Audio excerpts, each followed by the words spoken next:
Yeah. If I die tomorrow, I hope you hear these words. I ain't here to flip no birds or sip no syrup. Hope the future generations can get this urge. Stay woke, youngin', and avenge these nerds.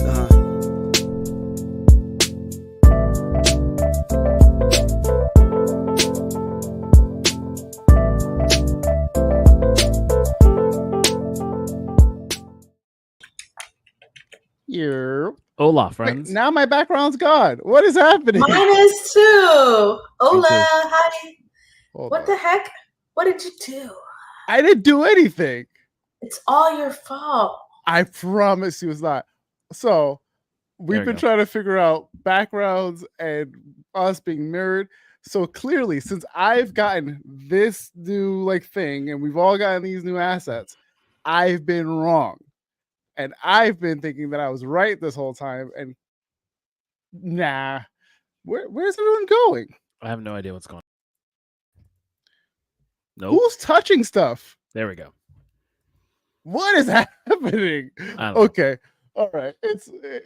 We're not going to say it. But and Val's where did Val go? What's happening today? I have no idea. All right. Toad, how was your weekend? I don't know what to do now. Go to bed. Toad's got the kids right now. Weekend was good. You want to, bro? It's bedtime. You have school tomorrow. Yo no sé qué pasó. Yo, I don't know either. It's a very interesting start to the show. Good night. Right. I'm trying to get my hair like his. Good luck. What? Listen, I'm not talking to you. I'm at my clavicle at this point. I just got to get it down past my back. What? Don't worry about it. Wait. Don't worry. Okay. Oh, your camera's acting all wonky? Yeah. It was just doing the zoom in, zoom out thing. So let's keep it right there. It works. All right. Hello, guys. How have you been? I haven't seen you guys in like 60 years. I know. It's been so long. Is it maybe StreamYard went dark mode? Is that my Chrome? It did go dark mode. It did go dark mode. So it was one of those things where they were like, "Hey, we're introducing dark mode," and I was like, "I dark mode everything," so that's happening. Right, that works. Okay, all right, cool. Fully team dark mode. Dark mode is the way to go. Absolutely, I like dark mode. I'm like, you know what bothers me when I'm using stuff at work where it's like a shared thing. And I know someone else has been using it because I look and it's freaking regular settings mode or whatever the case. I'm like, who did it? Who messed up the settings? No, people don't want. They're so big now. Right.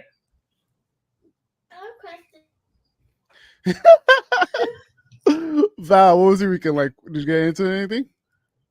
Yes. So I went to on Friday night. I saw colors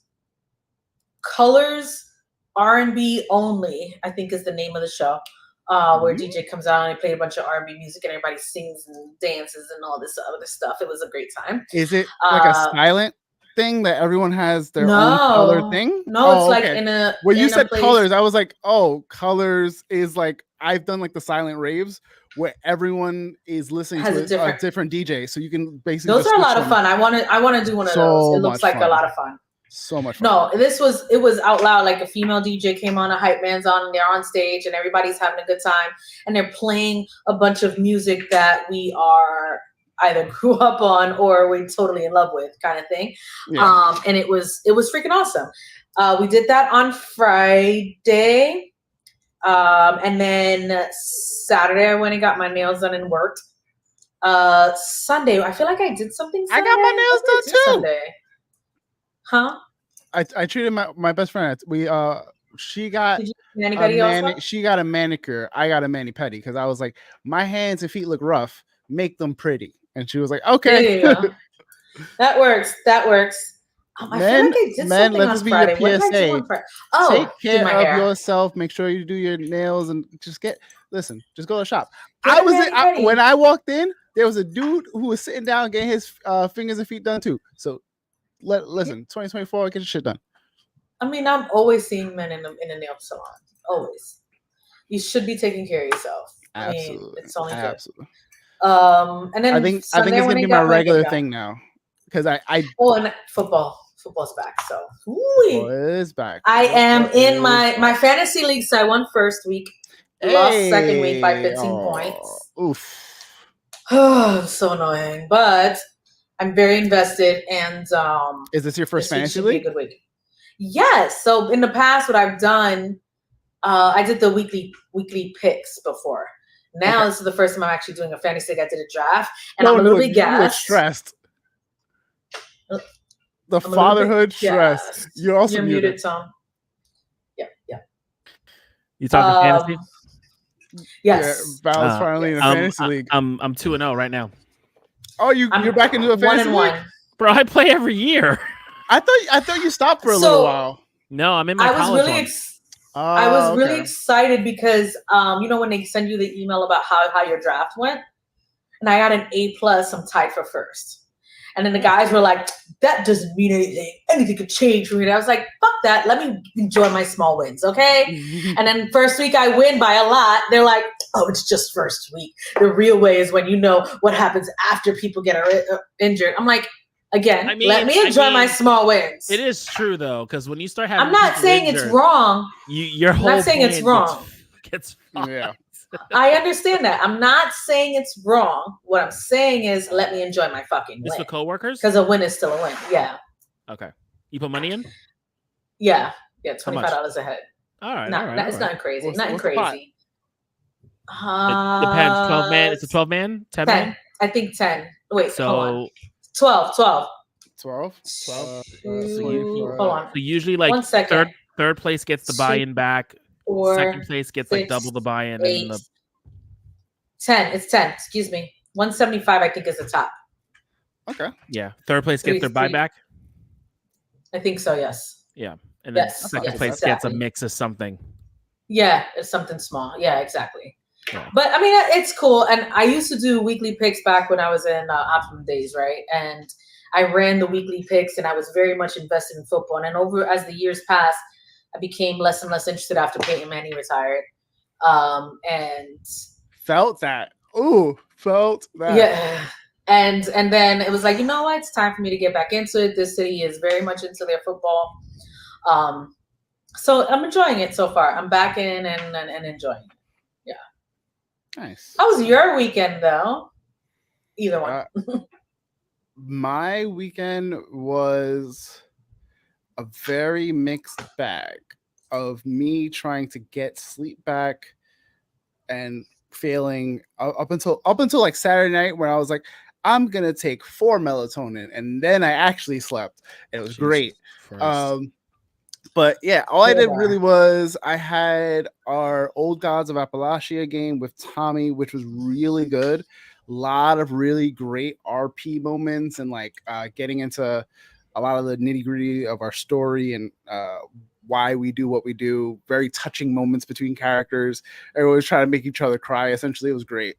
And then Saturday was the aftermath of our heist that we did 2 weeks ago with our collateral game, which was a lot of fun. We got a surprise redacted, as Tommy would do. So that was really dope. It was really fun to see them. And then my Sunday was like a mixed bag of a shit show. So there's that. So 6 one way, half a dozen other. Like I was so exhausted by the end of Sunday that I took off Monday. But I did have a good Sunday D&D game. So win some, lose some.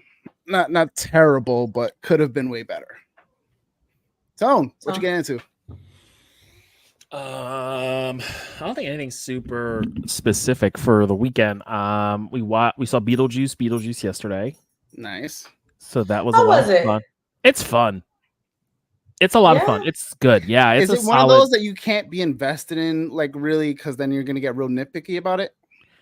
No, I think it was just it was like a solid sequel. It wasn't Top Gun Maverick sequel, because Top Gun Maverick is just a incredible phenomenal movie. Yeah. Just phenomenal.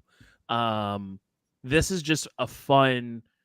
Michael Keaton just rolls right back into Beetlejuice. It feels very Tim Burton-y. They change up the how Jenna Ortega is, and I don't know why I can't remember her. Winona Ryder. Like like it's a lot of fun. Like they don't do a carbon copy of the first one, like of how like Jenna is not a goth like her mom is and stuff. And so no, it was really fun. It was a solid sequel. You don't it's one of those things like, oh shit, it came back after 20 something years. But it doesn't take itself too seriously. It's a little over the top. It's it's got more, it's 2024 graphics. So, it's a little gory and whatnot in good places, but it's good. I really enjoyed it. Good. Yeah. Nice. So did enough the to pay for it, or kids did not see it. Oh, the kid. Oh, so it was who went? You and Jackie, or you and we went during the school. Okay. Oh, yeah, smart. no, because Josie didn't like the first Beetlejuice, and we think Bear would like it. So like, because Beetlejuice is like it'll have like that horror, like it's not like that it's PG-13 horroriness, and like she's just not into that. Not there. So the two of us went to go see it yesterday because it's like an hour and 40 minutes. Oh, that's short. It's that's not long. Bad. Yeah. That's an easy sit down and like get through, and you're good to go. Yeah. Val, what was your question? To pay to see it? Is it worth it? Yes. Thank you. Yes. Because I forgot. Yeah. Yes. Okay. Yes. Nice. It's worth it's a good. It's a fun time. If you like the first one, you would like this one. Like I don't think it takes away from anything. It doesn't. Yeah. Gotcha. Okay. Mm-hmm. All right. I was supposed to see it, but it's been crazy. The person I'm trying to see it with, our schedules have just both been crazy, and now they're going to Ireland. I think they said for like a week, and then Florida for like a couple days or something like that. Then that's it. And then I was like, all right, so I'll see you when you get back, maybe to see Beetlejuice. If it's not, we're seeing it at home. It'll be on TV. Yeah, basically. And then I know we're seeing Transformers 1 next week. Which I am very like... Scott? Can I share my new toys? You got the new ones? Hold on, wait. Oh my god, I'm so excited. I need to get the prime. I need to get the prime for Bear because it's his birthday's next week. Nice. Okay. Hold on, wait. Let me just. Oh wait. Oh, the Bumblebee Lego. Turn off the background. Yes, and hold on. Nice. I'm so excited. Very cool. And then Zelda's coming tomorrow. I'm so you got the Deku-Tree? Yes, I did. I caved. I have. Are you're building Ocarina of Time or you're building Breath of the Wild? Ocarina of Time. That's the correct answer. I mean, sure, Breath of the Wild is awesome, but Ocarina of Time is what I grew up on. So yeah. I don't have like this connection to the Deku-Tree for me to be like, I want it. Like if they did like the so Temple it's not of the Time, Deku-Tree. It's not just the Deku-Tree. It's literally it's Zelda itself. And for me, Ocarina of Time was probably my favorite game growing up. So yeah, I had to have it and made a plan of it. And since I already have the Optimus Lego Transformer, I had to have Bumblebee, especially them together. Oh my god, it's gonna look dope. And then I already have R2-D2 and BD1. I had to have C-3PO. I mean, I'm trying to be selective on the pieces that I choose because I don't want to OD. Yeah. Because I have nowhere to put them really. Because problem. I want more. That's my problem. Right now I'm saving for the three big sets for me are the D&D set because I just got all the minifigs. Put a pause in that because I was trying to figure out a segue for Val. How's your D&D deep dive going? Oh yeah, non-existent. What happened? Ah, come on. JJ's not here, so okay. he went back home, and So she has to get a jail-free card. Play on Zoom. Yeah. It's 2024. No, I thought I was gonna play Like with the you rest of guys. us. I mean, we can still grab Tommy. Yeah, we can do that. We'll get that going. Yeah, I'm down.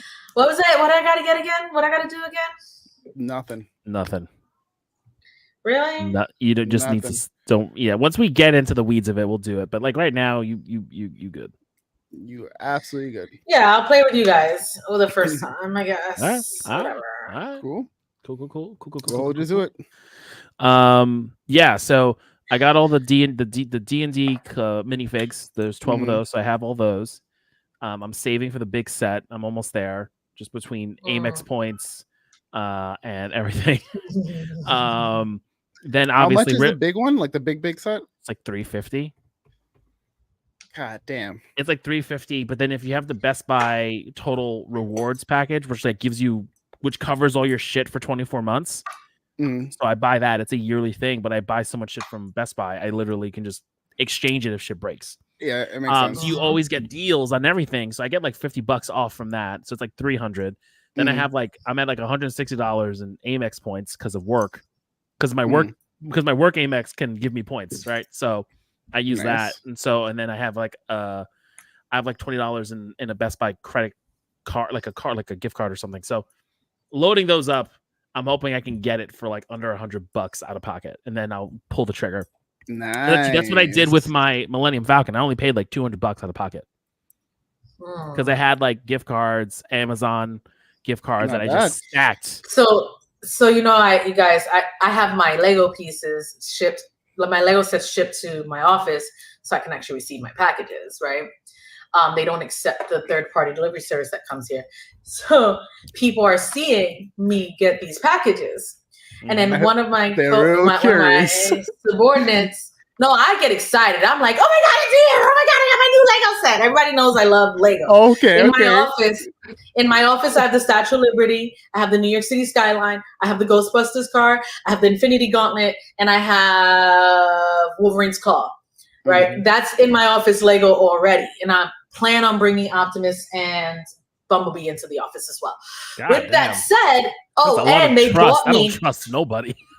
And they bought me Lego roses, which was nice. My team actually bought me some Lego roses. So I have that sitting in my Mario thing. Anyway, so I geek out when it comes, and I'm like super excited, right? And then one of the agents was like, you know, I went to Target and I was looking at this, and apparently no one really cares for Lego like I do.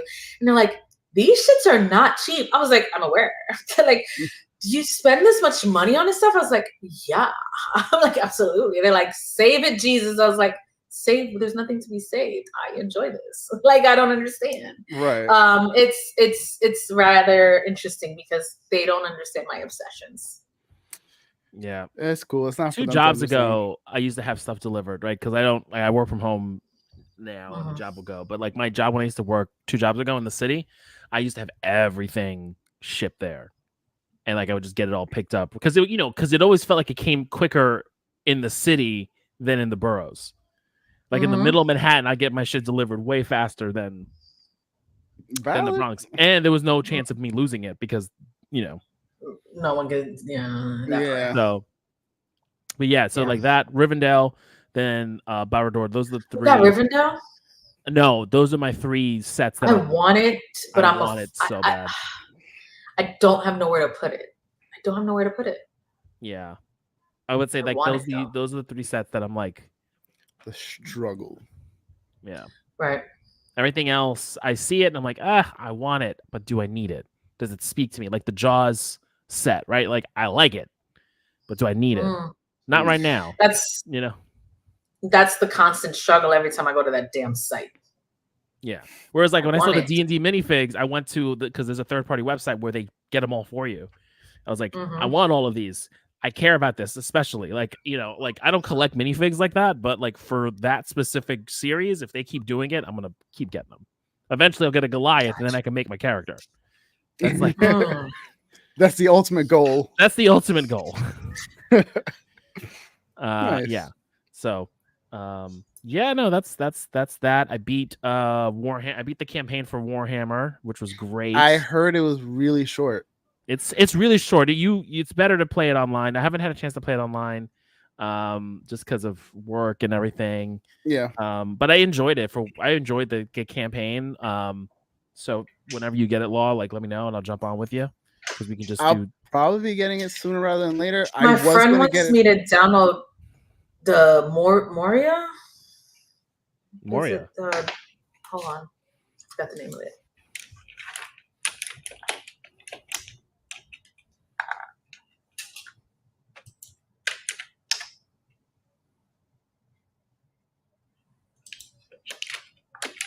What's the Lord of the Rings game with the trolls right now? Oh, not the trolls. With the Morrowind? trolls. Not the trolls. Dwarves. There's a Lord of the Rings game out? I thought the latest one was that Search for Gollum shit that did terrible. Oh yeah, I heard about that one. No. Return to Moria. So my friend wants me to download that, and I'm gonna get into this, and he's gonna play with me. Let me see. This is brand new? Yes. October 2023. What the hell? It's within a year. It's about a year old. But Return to Moria. What is this? Oh, and you just play as a dwarf? Jack told me about it. You guys met him when he our Tolkien expert. Yeah. Interesting. And it's cross-platform. Right. Okay. Cross-platform free range game, and it is one of those things that you have to make sure they eat and survive and all that crap. Oh, okay. Cool. Yeah. When are you buying those Power Wash DLCs? I'm not buying any of them. I'm getting the free ones.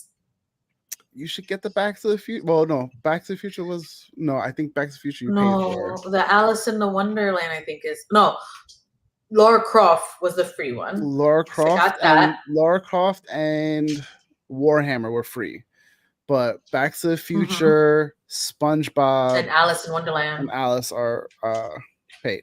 Yeah, I'm not buying it. Alice is the only one I haven't bought yet, but I'll buy it at some point when I feel like hurting my thumbs for long periods of time. Did you beat Baldur's Gate yet? Absolutely not. Funny enough, and I feel like I told you the other day, or no, I was telling my boy Drew from work. I was like, I got back from vacation, haven't really booted up my PS5 like that, and then when I did, I put on Baldur's Gate, but it's been so long for me not playing that I feel so weird jumping back into it because I'm like, Act 3 is a beast. Like there's so much happening in Act 3, so I'm like, oh my god, Act 3. You get to a point in Act 3 where it's just, I just need to go kill the brain. Yeah, I think Act 1 and Act 2 are like top notch, and then Act 3 has its high points. But because you're in the city for so fucking long, and there's like so many different side quests and everyone's culmination quests, and you're like, which one do I do next? Do I go here? Do I go there? And then it's like, yo, can I just beat the game? But I don't want to beat the game yet. Like it's just, that's kind of where I'm at, and I'm also like, I'm at a point now where I'm too far ahead to not just beat it, but I'm still in the beginning of Act 3, so I'm like, I would redo the first 2 acts just to get my Karlach storyline because that's all I really want. That's all I want. Dude, that's hours. Just beat the game, man. Listen, worth it. You got to do Cazador.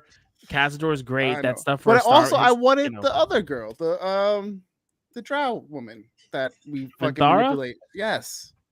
Yeah, man. Like, dude, you can play it again. That's the beauty of Baldur's Gate. That people play this shit over and over again. I'll be playing again before I beat it.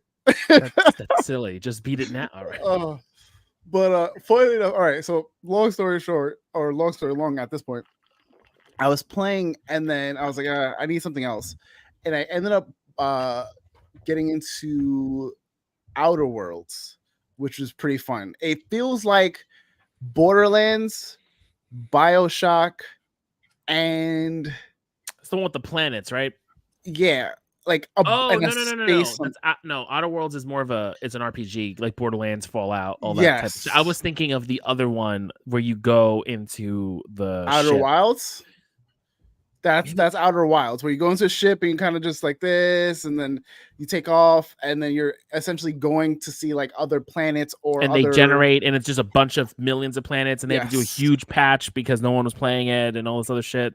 Yeah, that one. I was playing and I just got confused because I kept going through the same black hole, I think, and I was supposed to go there, but there's it's very confusing game. Sounds like a non-revisited game. No. Like I wanted to, like genuinely in my heart of hearts, I was like, I would like to finish this game. I just never got around to it.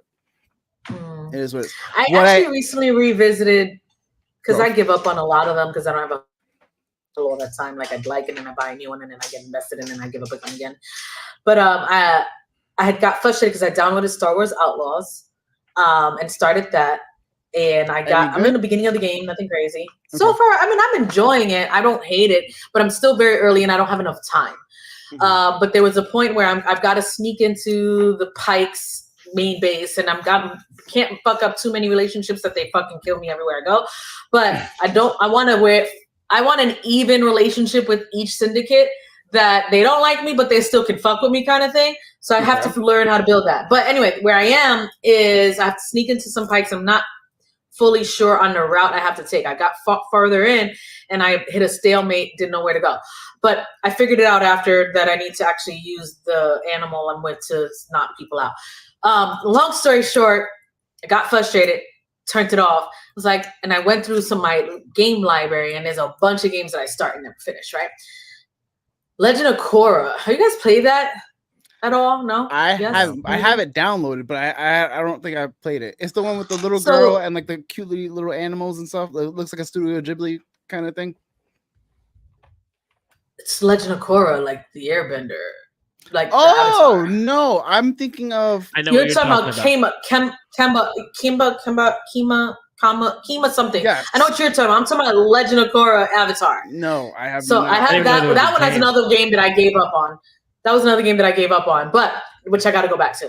But Korra, right? So freaking dope, bro.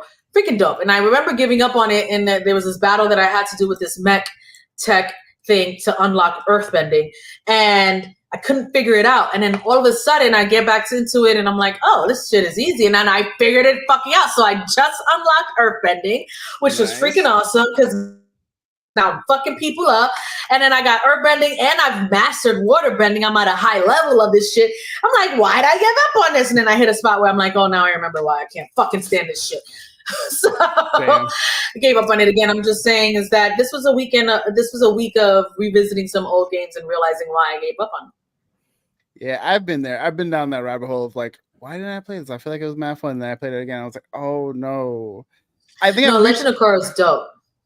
I will say I think I reached a point in my adulthood that even if I paid money for the game, like if the game frustrates me to no end, but not like a satisfying frustration, like fucking Super Hot. Oh, no. Tone might know or remember. I was playing Super Hot and I was going fucking nuts, literally losing my mind on Switch for it. But it was a lot of fun because I was like, oh shit, da da da, and I get real fun. It was cool. Anyways, but a game like so I don't play Souls games. Exactly. Like I want to enjoy. I get it. Like I'm with you. That's why I do not play. Like I get why people like Souls games, and I like hard, challenging games. Right. Like I like Ninja Gaiden, and I liked all those. But I just do not like. I just have this hate of this mechanic of if I die, I lose all my shit. Then I gotta go back to where I died, pick my shit up, or I lose it permanently, and I hate it. I hate that mechanic so much. I hate more so like. I like a good challenge, but I hate when like if you do not do this one thing specifically well, everything falls apart and you're not going to move forward. And it's like, what? My biggest problem, and one of the problems I had with some of the Batman games or some of the Spider-Man eras, like I had to really do it a million times over, and it frustrates me. I suck at stealth. I suck at stealth. I'm one of those I'm going to run in and fuck everybody up type of things. I suck at stealth, and I'm like, this is fucking stupid. Some games are no. That's not even that. I hear you because sometimes the stealth engine of a game it just isn't good. It It's just isn't good. stupid. Like you've got some games where stealth is legit. Like when you got later on to the Assassin's Creed game, the stealth was good. Yeah. The fucking I don't know if Spider-Man you is played not Splinter bad. Cell. Did you play Splinter Cell? And Splinter Cell, No. Splinter Cell stealth was like legit. Like the Top whole notch. point of the game was to be stealthy. Yeah. So the stealth mechanic for Splinter Cell was so good.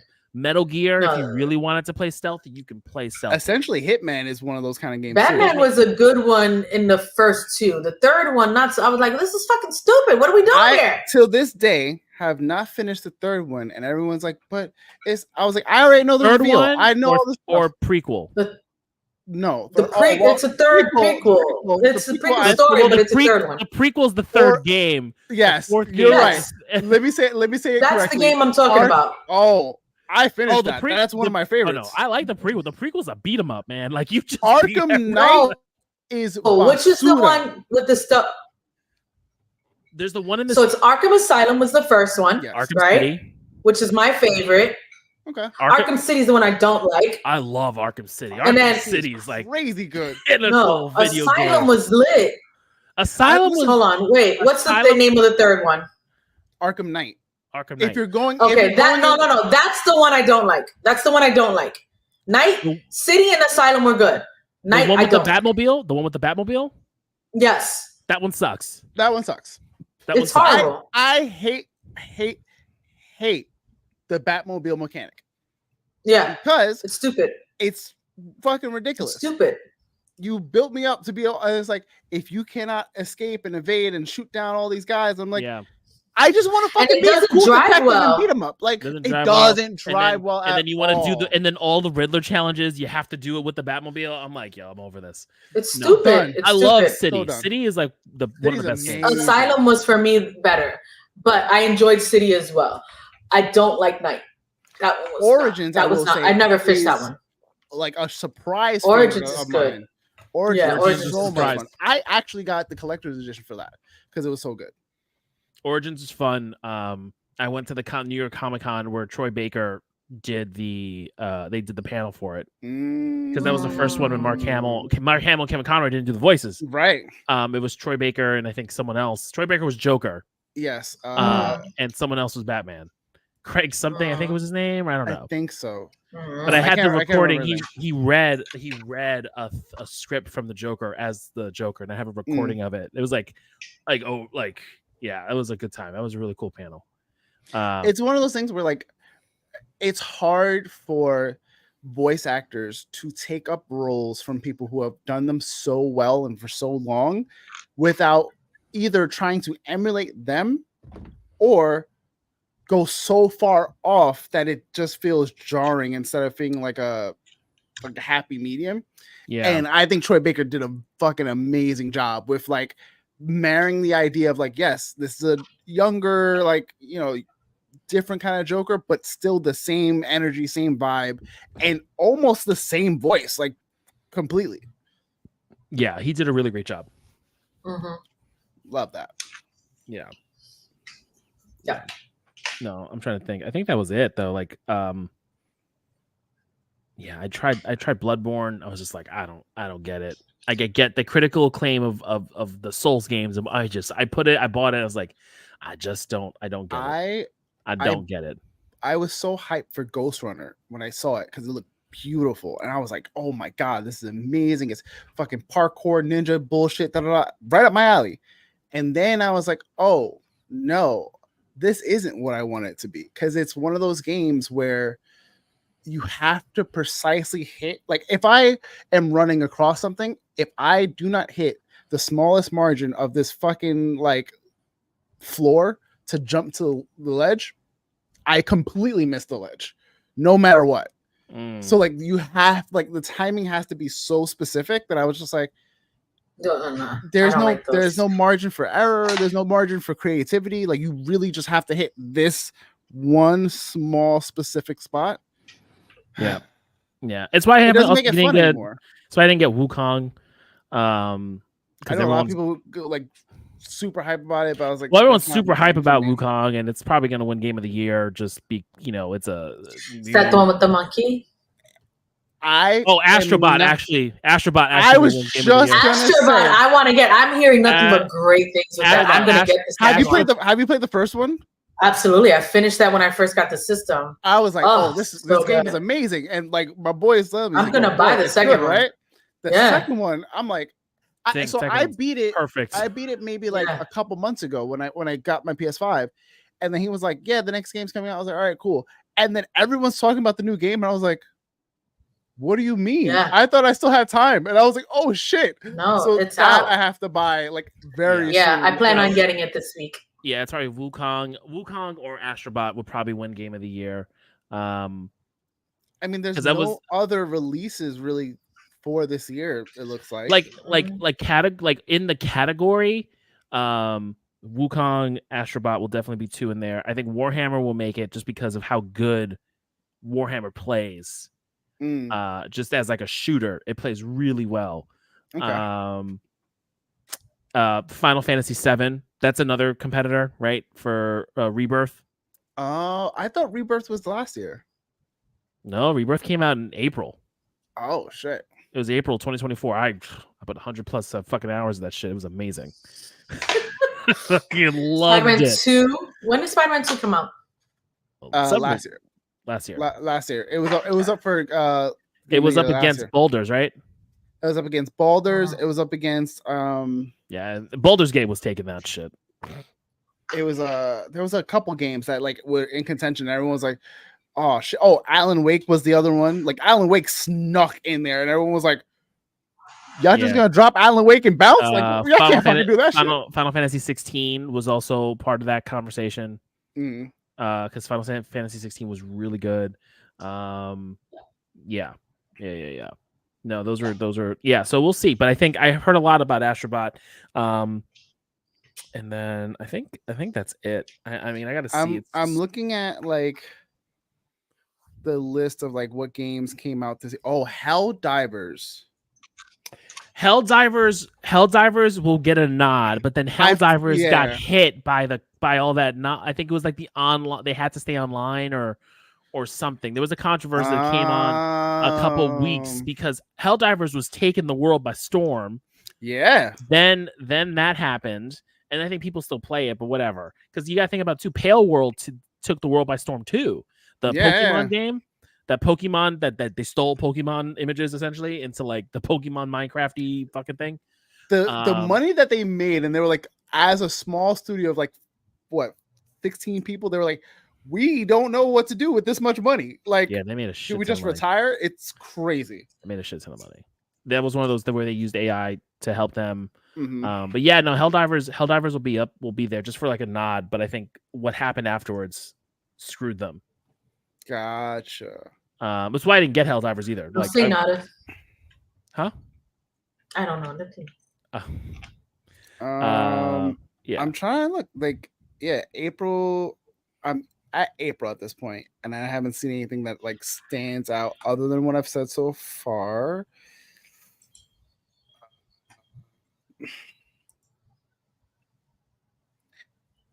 I'm trying to think what like because I know there's been game. I don't know if it'll get in the nominations just yet because it's not full release. But I will say Hades 2 probably would be in some conversation. Harry Potter. Harry Potter was last year. Oh, Harry Potter was last year. Because all the big games come out in the fall.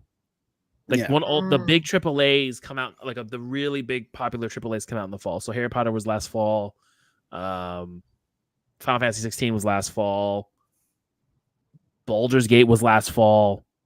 I need them to drop the DLC for Spider-Man 2 already because I am like yo, y'all dropped like a teaser about it and then never said nothing about it again. Right. Yeah. Crazy talk. Yeah. Yeah, I'm in July and I got nothing. Darkest Dungeon, Evil.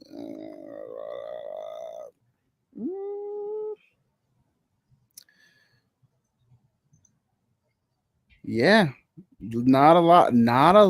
Well, I'm looking at these games, and for the people out there, I am looking at a lot of games. Like, it's a massive list, but there's nothing that I would say stood out from like things that I know like friends are playing, things that are being talked about, and things that are being highly recommended.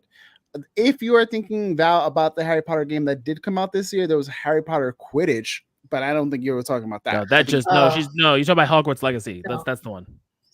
Yeah. Okay. Hogwarts Legacy was the one. Quidditch just came out, Yeah, Quidditch just came out. right? Yeah. Yeah. I haven't played it yet. Just came out.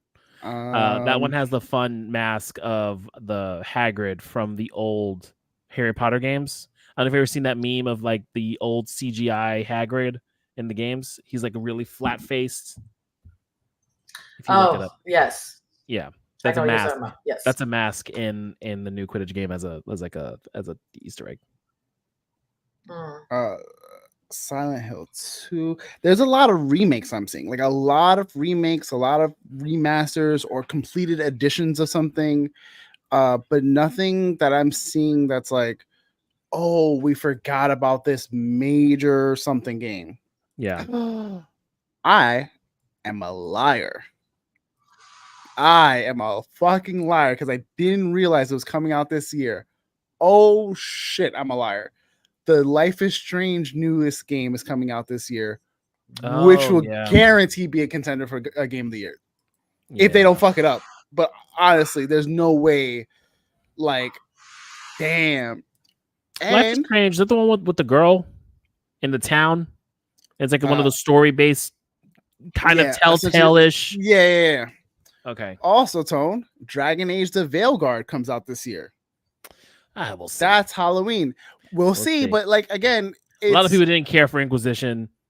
We'll see. I'm still mixed on Inquisition because I feel like it's hard for me to feel invested in the game. It's not Dragon Age Origins. It's not. It's hard. It's hard to beat. Honestly. I mean, I don't know if you got that because I know you have your frustrations with Baldur's Gate. But did you like get the? Oh, I played Origins and No, I know you did.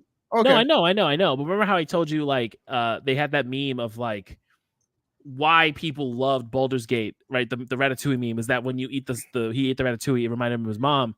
Well, it was like you play Baldur's Gate and it reminds you of Dragon Age Origins. Yeah, like, I can see that. And like there were times where like I was because I ever played Dragon Age Origins till like 4 a.m, and I was playing Baldur's Gate till 4 a.m. Fair. Yeah. Oh man. Yeah. Now that means you should play Baldur's Gate. I don't know. You should probably play it. Yeah, nothing else that I've been seeing. When does Wolverine come out? Oh, not until next year, I don't think. I don't see any stuff for that.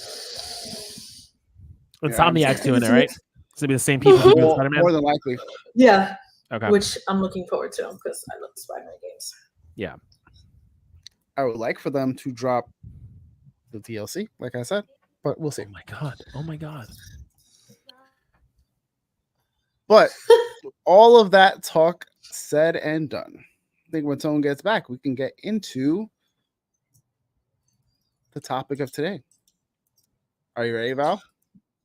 I am. So I went back and rewatched the first season. Jesus Christ. How do you do it? Like, honestly, how actually do you do this? Because you say that shit after like every time we're like, all right, we're going to drop a new season. You're like, I got to go back and rewatch or I got to reread something. And I'm like, yeah. So the thing is, okay, because my memory is trash, right?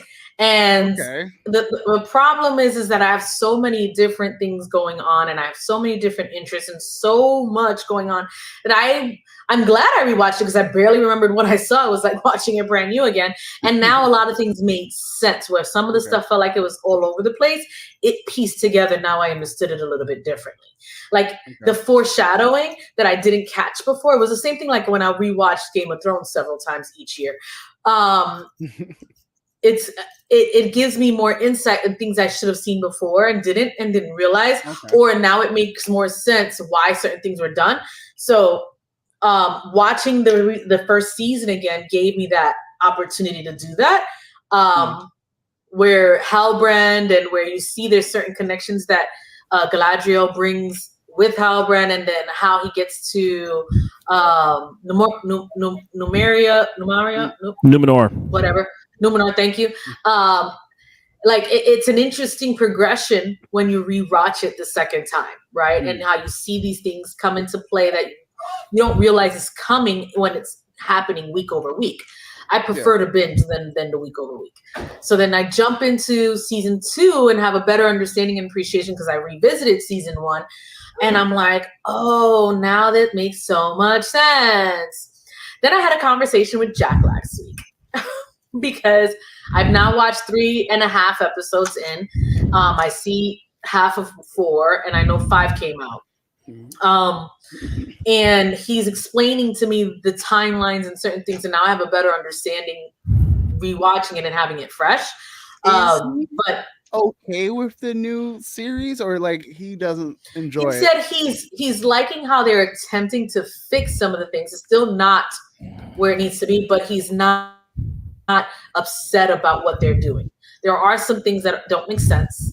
There are some things that they fuck up with the time. They screwed themselves over with how it pieces together when they could have done, like you could fast forward the show rather than condense it in a 10-year span, where some of the stuff that we're seeing happens hundreds of years apart in the actual storyline. Yeah. So most of the characters that we're seeing live like, well, some of them are made up long, lives. Well, some of them are made up too, right? Like the Harfoots and all that shit, they're all made up. Yeah. They're none of them are named. They're all named. Gandalf is not supposed to be here. Gandalf should not be in this universe at all right now. Yeah, I'm very shocked about that because I was just like, that seems like you're just throwing this name because he's memorable because he ties into exactly. That's exactly what it did. To tie his relationship to the hobbits and why he has such an affinity to the hobbits, which is fun. I mean, because I'm on the same boat there too, right? Like it's just like Tolkien plays with hundreds of thousands of years with the timeline just for his world and his universe and everything, because it's his thing and he can do whatever the fuck he wants, right? Like even in the Lord of the Rings books, the amount of time when Frodo goes, like the amount of time it takes for when Frodo gets the ring, Gandalf puts in the envelope, and then Gandalf gets out of Dodge to go research the fucking ring is years. Yeah. Years. He's gone. Thousands. It's like a whole... he's gone for like 30, 40 fucking years, right? Like between the birthday, Bilbo's birthday, and Gandalf is going to goes to Minas Tirith and all that shit. He's gone. In the movie, it's like, but Peter Jackson, those are the creative liberties that Peter Jackson, he's like, I have to condense this shit because it just doesn't make sense in the medium. Right. So, but that's the third age, and that's the single story. This is, so like, I don't know. I'm taking it for what it is. This is the second age. Second age. Because first age happens with Morgoth. Yeah. And Morgoth, I guess, from what Jack explains to me, is Morgoth is basically Satan. He's the devil. And Sauron is the apprentice or the apprentice of Morgoth, I guess, right? Yeah, he's on the same level as Gandalf. Yeah, pretty much. He's an Istar. He's a saint. He's they're angels. Angels. That's what. They're fallen angels, pretty much. Except Gandalf is sent down here to help stop Sauron, and he's not technically supposed to be in the second age at this point, anyway, from what we're seeing. Right. And Sauron's influence that happened. So apparently, the 3 elven rings are the last rings made and do not have any of Sauron's influence. And so it's interesting. He said it's interesting that they started with the 3 rings that's not supposed to have any of Sauron's influence. So the goal was what he was makes the 7 rings for the troll. It looked like she had a little touch of the dark in her thing. That was just her like becoming. So what Jack says, and I could be wrong, and I wish he was here right now, but Sauron did not know about the elven rings until after he made the 1 ring. And when he puts on the 1 ring, it connects to the elven rings, and they know about it, and they instantly know this is a problem. So it's influence, but it isn't something he has control over like he tries to do with the 9 rings of man and the 7 rings of the dwarves. Or maybe I got that number mixed. Do I have the number mixed? That's the number. Okay. Thank you. So from what I understand is he makes the 7 rings of the dwarves, and he influences that, and it's like they're supposed to be, he's testing out this power. It's a brand new magic they haven't seen before, and he's doing it with Celebrimbor, right? Then he goes and they make the 9 rings for man, and when he goes back to Mordor and makes his 1 ring, it's designed to control all of the other smaller rings, the lesser rings. Okay. While that's happening, Celebrimbor then elevates and makes the 3 elven rings, and that's the last rings. And when he finds out you made rings without me, I'm coming for you. And he goes to try to kill Celebrimbor and gets pissed off because he can't control those rings. He also can't control the dwarven rings because they're so hard and stubborn that they don't bend to his influence, which is why he wants to kill the dwarves. Now the rings of man, however, are manipulated, and it was easy peasy, and that's where he gets the ring wraiths. All 9 men are the people he gives that power to, and they create this. It wasn't intended to fall that way, but he was able to still manipulate it and control it. Got it. If that makes any sense. No, you got it. I think Jack would be proud that I was able to do that. Well done. We're proud of you, Val. Good job. So yeah, I had a whole lesson this past week. It was great. Initial thoughts on season 2, just the first 3 episodes that we've seen, and where they're going with it. Tone, I'll tag you because you look like you're look like you're deep in thought. You have a spicy hot take. No, I don't. I don't actually. I'm enjoying it. Like once you get out of the bubble of fandom or toxic fandom, really, you can just enjoy it for what it is and take the things that you do know and be like, kind of know where it's going, because we all know where this fucking story's going. I like that each episode doesn't feel condensed, and they kind of focus on 2 to 3 areas. Where I felt in season 1, they had to go to every single plot. They had to touch every plot every episode, and I think it made each of the episodes really dense. Where now we're like going episodes where like we don't see the humans for a while, which is great, right? Like I don't give a shit about them. And we're here. Like I like all the elf stuff. I like the stuff with the orcs. I like the dwarves. I don't care about the Numenorians and all the other things because they're all gonna blow up their island. Are gonna be blow up their island. What's interesting is oh my god. What's interesting is in the Tolkien verse, Sauron is supposed to be there in Numenor, manipulates Farazan, the cousin, and he brings down the fall of Numenor. Yeah, he does. That guy, though, listen, I've been telling Jackie this. I see him. I don't know why this animal comes out to me, but every time I see him and he has his perm and shit, I think he's a fucking cat. Looks like a cat. I don't know, like some evil cat. And I look I'm like, that's actually accurate. That makes sense. Like every time I see him pop up on screen and he's got his hair in that part that goes down the side, I'm like, yo, this guy's a fucking cat. Yeah, I just do not. Yeah, no, but I know he's supposed to be there. He's supposed to be there as Anatar, right? Like he's just supposed to be there as Anatar the whole time. I mean, he probably will go there. He'll probably end up over there.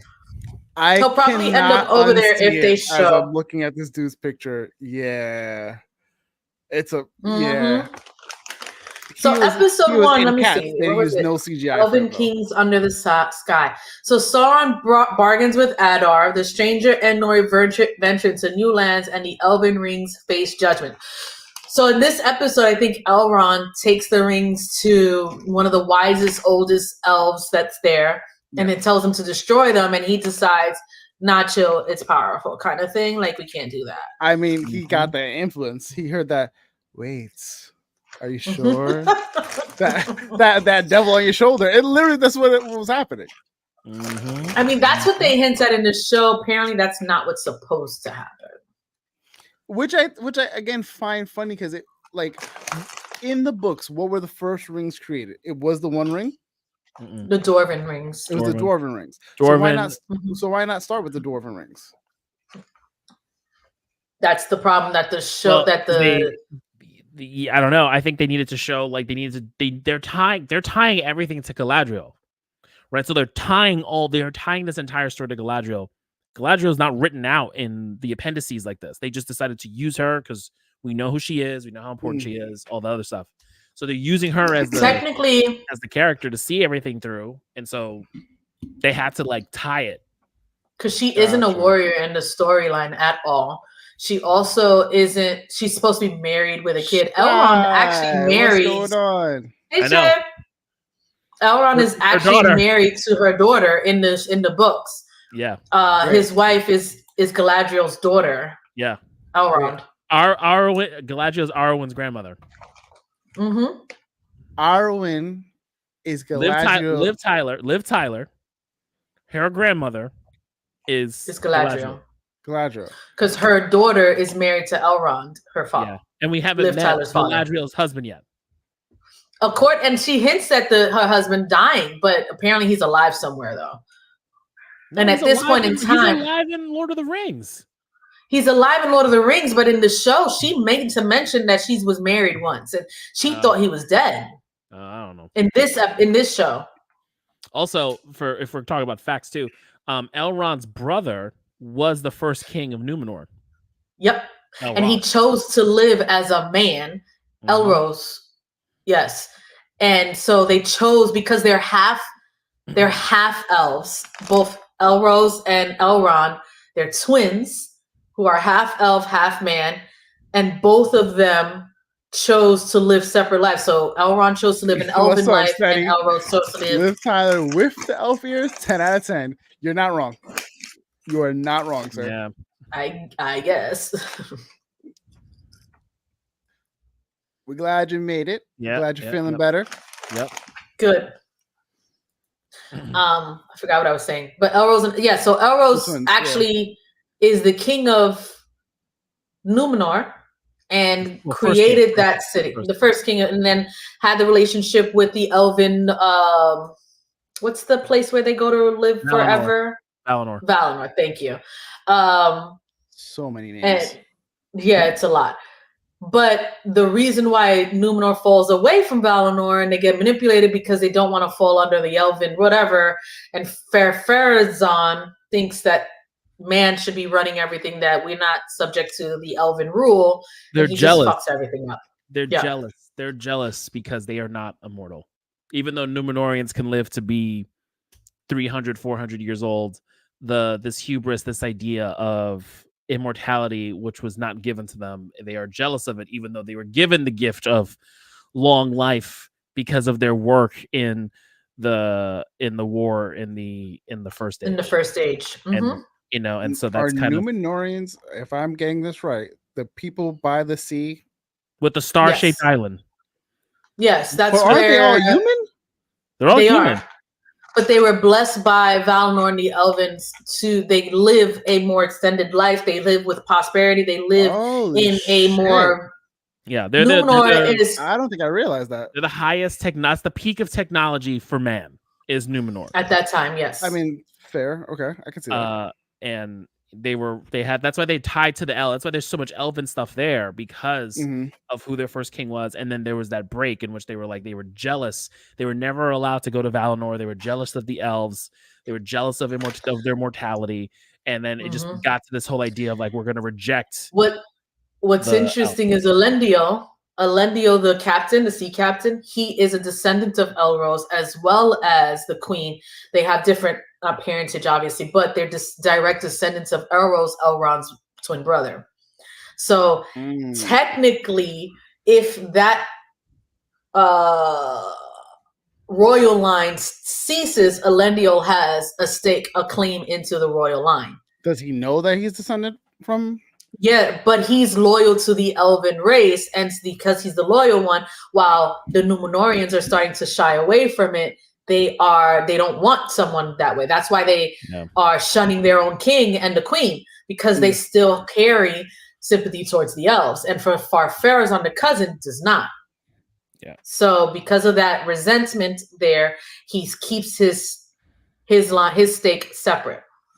Got it. It'll change eventually because he's part of the army in the opening for at the end of the Second Age when they fight Sauron. He is king, he's king and does it. He's fighting with Gil-galad and Elrond, and then his son, who we see, cuts the ring off, or cuts the ring off in the movie, and then decides about tossing the fucking in Mount Doom. Yeah, he's like, I'm gonna keep it. I'm gonna keep it. I'm gonna get shot.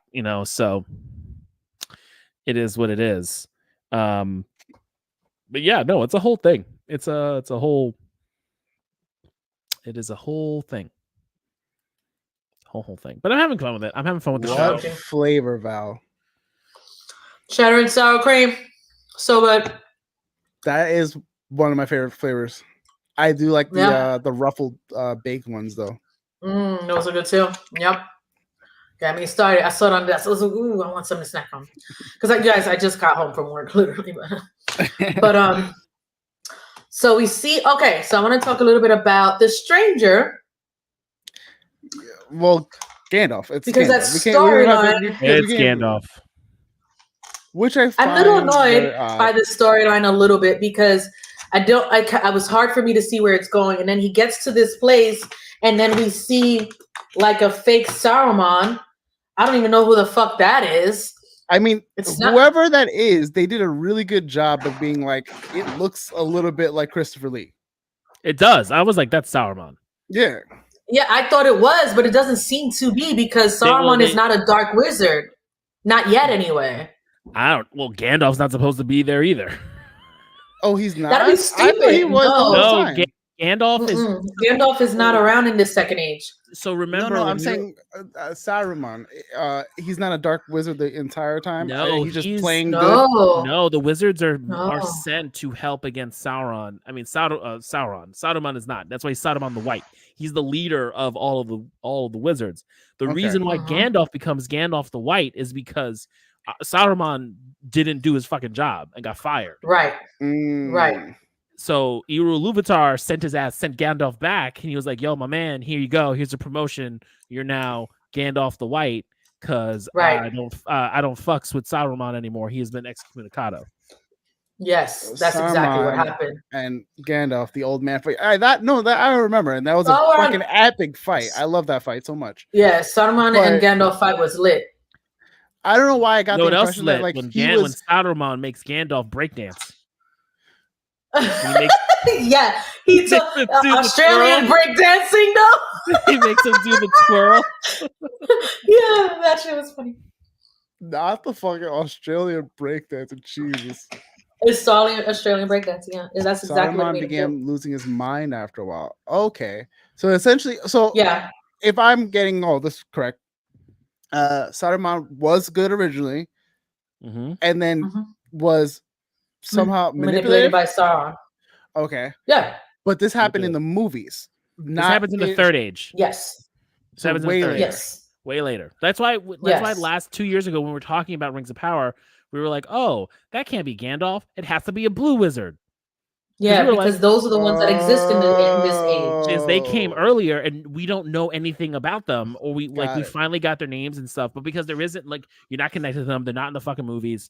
So we're like, this is a great way to bring in the blue wizards because we have no connection to them.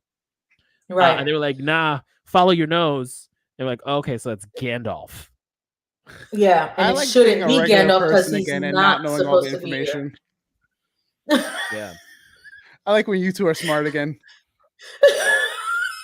It's fine. I genuinely love it. You get to learn it. Yeah. But like I said though, like, you get stuck in the weeds and everyone's like, I'm like, just be happy you got something, man. Like, like, it's not bad. Let's get connected. Lines on the whole episode's over. There's not enough wall. I promise. There isn't enough wall. There isn't. Not for soldiers. It really isn't. So he was good in the beginning, got manipulated, succumbed to temptation, lost his mind, tried to kill Gandalf and company. Got it. Okay. Yes. Pretty much. Yeah. Got it. Okay. That's what happens. Yeah. So who is this knockoff? I'm saying it's Saruman until I'm told otherwise, because they made him look exactly like him. They did. First of all, they did. It's StedyHandz, and he looks exactly like him. Mance. Right. Yes, Mance. Shit! Yes, that's okay. It is Mance. Yep. And I realized in this show, the obvious answer is the way to go. Although you're not there yet. Like, in this show. Did you see Tom yet? Did you see Tom? He met Tom Bombadil already. Where I am, I'm in the middle of episode 4, maybe halfway past the middle. So he's already met Tom Bombadil, and he's telling him how he's had a wizard here before, but he doesn't. He says but they only refer to him as the Dark Wizard. So they're not saying his name yet. That's where I'm up to. I haven't gotten past that point. I fell asleep in the 4th episode because I was tired. I was binging. Okay. Yeah. No, I just go the obvious answer. So until I'm told otherwise, it would be stupid if it's Saruman, though, because it doesn't make sense. Because then in the Lord of the Rings movies itself, they put them as partners in the first couple movies until he becomes manipulated. And turns against them. No, they're not partners at all. Remember, he goes to Isengard that first time, and he's like, "Hey, I found the ring," and he's like, "Oh, you found the ring," and then he closes the doors, and then that's when he slaps him and throws him up to the top of the roof. No, because he was with them when him and Galadriel, they were all there. Because I thought Galadriel was in the story as well. You're talking about Hobbit, not Lord of the Rings. That happens in the Hobbit. Chris, he shows up in the Hobbit. Same storyline. No, different book. Different book and different trilogy. But he's good at this point. And this is a prequel to the books. What's to Lord of the Rings? Is I felt that Saruman was a little sus in the Hobbit. He was, but they worked together. Galadriel had an opinion. They always working together. So he can't be the Dark Wizard. It would be so stupid if he starts off that way, and then all of a sudden Saruman, Gandalf is listening to him, and he has a stake in anything. That's just dumb. Later on, it won't make sense. I don't know. To be honest, I would like to see Shadows of Mordor be animated or live action, like delve into Celebrimbor, Elf inside the Ranger in the game. I heard that was a really good game. I never delve into Celebrimbor. I never got into it. I keep starting to play it and then just getting distracted. I'm like, all right, whatever. Like, I really want to be invested in that game because I know it's a good game. I'm just not like as big of a Lord of the Rings fan, and I feel like I'm not going to appreciate it like everyone else did. Maybe it's just a game that no matter what no, I heard level it was just fandom, no matter what, it was just a solid action game. It was really well. The revenge system was really cool. The games were fantastic. Important to stay. Yeah, it was one of those. Like, if they remake it, I would probably play it then. I would just play it. Watch a YouTube of the story for the first one, but play the second game. Interesting. Okay. Yeah. Okay. I have to do that. Yeah. So I don't know. Again, go with the flow with this shit at this point.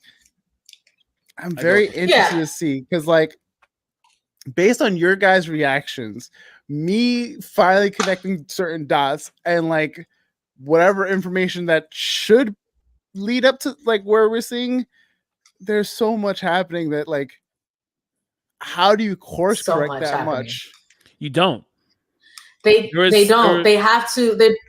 They've already fucked themselves. It's interesting to see how they're going to fix some of the things that they can fix because it's already damaged. There's not a lot that they've done that they can course correct at this point. Yeah, gotcha. There's no course correction. They don't have acts. They don't have the rights to the Silmarillion. They're just gonna do what they need to do. They're gonna do the show, and I'm sure the show's gonna end up where Lord of the Rings starts. With the war. Like, that's where I see them ending this show, and what's his name not giving up the ring, and that's it, you know? Yeah, Isildur is an interesting character because when we start seeing his story progress, I think we see him that his horse saves him and he's over with I don't know how he ends up in the spider lair when he was in the fire. I don't understand that one, but whatever. 2 years. The fuck, makes no sense at all.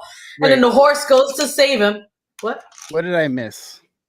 What? So in the first season, Isildur goes to save those people, and he ends up getting buried in the house, underneath the house, right? Right. the father who's sad, he lost his son. He's trying to take his son's horse home, and the horse is fighting him. He's like, all right, fine, go. And he lets the horse go.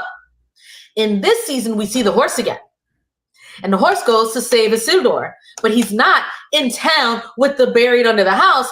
He's in freaking spider lair that's in Lord of the Rings that almost kills Bilbo. Frodo. Thank you. Frodo, but it was Frodo. Thank you. You know what I meant. Yeah. There are spiders in the Hobbit. Wait. There are spiders in the Hobbit, but we're talking about the one that Frodo goes against, and it's the same spider that is Well, what you got? So, wasn't that same town taken over by the orcs, and that's why he got grabbed and taken to the woods? Or am I think it's all part of the Southlands, so it is dark. Yeah, murky. Yeah, it is dark. So it could be on the outskirts of Mordor, and they could have done that, because you have like those the outlier bandits, whatever they fucking call themselves, that have like the markings and whatnot. So I was under the assumption that some people were taken after that, but also to be like, they were taken to join them, and they got branded. Yes, right. They were to follow Mordor, to be basically claim the allegiance to the orcs, and they also in the game. Yeah, Shelob. Yeah. Shelob. And then place is Cirith. Something like that. Go. Yeah. Is that the place where the spiders? Oh, okay. I think that's the mountain. The dark. I kept pulling it up before. Forest. Steady said, no, not this one. Where did it go? If you enjoy the combat of the Batman Arkham games, you'll love playing Shadow of War. If you guys were with us for the beginning half of the show, you guys would know that we were talking about the Batman games. If you weren't, go back and watch after this. Or another time. So essentially, Shelob resides in Cirith Ungol. I feel like I'm saying that wrong. Which is the path to Mordor. Yep, got it. She's in the mountains because that's where Frodo and Samwise. That's where Samwise Genji ends up. Yes, he takes them. Not takes them. They kick Smeagol out at that point, and they just keep going. Yeah, they find. Where does Smeagol show up? Smeagol's not. Smeagol's third age, or beginning of third age. When he's still a hobbit, and he kills his friend, grabs the ring, and then becomes Smeagol and becomes Gollum. Okay. Yes. So he's not. We haven't seen him yet because they're the river folk. His hobbit clan is by the river, so that river they eventually will go to is probably where his clan will be, and then we get him killing his friend for his birthday. And he's like, "It's my birthday. It's my birthday." Yeah, give it to me. Yeah. My precious. Yeah. Yeah. See. Yeah. Yes, there it is. Exactly. Yeah. She's on it. She knows. Yeah, we don't have the OG ring yet. We don't have it. We don't have the OG ring yet. Yeah. Once we get the OG ring, then we can start. We won't see that till I don't know whenever Amazon brings much later. Yeah. But I mean the one ring happens after he's perfected all the mistakes with the 9 and the 7, the 7 and the 9. And then he goes back to Mordor and he creates his own ring, and it's to be able to control the power he has over the lesser rings. But that's supposed to come much later after the fall of Numenor because that's his biggest threat. Yeah. They're the only ones who's going to be able to stop him. I think what's going to happen is he's going to create they're going to create the Rings of Man, right? Because we're getting to that point. He's going to go to Numenor. They start with the dwarves. I don't think we're going to get Rings of Man this season. I mean, they're starting it. They're like they're making them. They're doing the dwarves right now. They're not making the man ones yet. They're making. I'm telling you, they're making the man ones right now. I'm behind. That's right. I forgot. I am a couple episodes behind. They're making them right now. Like we're okay. All right. My bad. I didn't watch episode 5 yet. Okay. No, okay. It's fine. So like there's no point in dragging this shit out. So like he's gonna make the Rings of Man. He's gonna go to Numenor. He's gonna give it to Catman. That's who he's gonna give it to. Of course he is. For Farazan. Yeah, Catman. The Cheshire. Just throw some whiskers on him. Right? Yes. Meow, meow, meow. Yeah. then that will lead to the fall of Numenor with the Dave flood. in the hospital, which is why we're saying get well soon. Also grew up on Lord of the Rings. Got it. Okay. Nice. Gollum is beginning of third age. This is the most. Oh, okay. Yeah. We love it. We love it. I think that's what's going to happen. I think either they're not. I don't think they're going to end the season with the fall of Numenor. I think those season 3 will be the fall of Numenor. Yeah. So what's funny is I don't know. What is the big to do for this season then? I don't know. We only have, I believe, 8 episodes. Is it 8? Is it an 8-episode season? I think so. Hold on.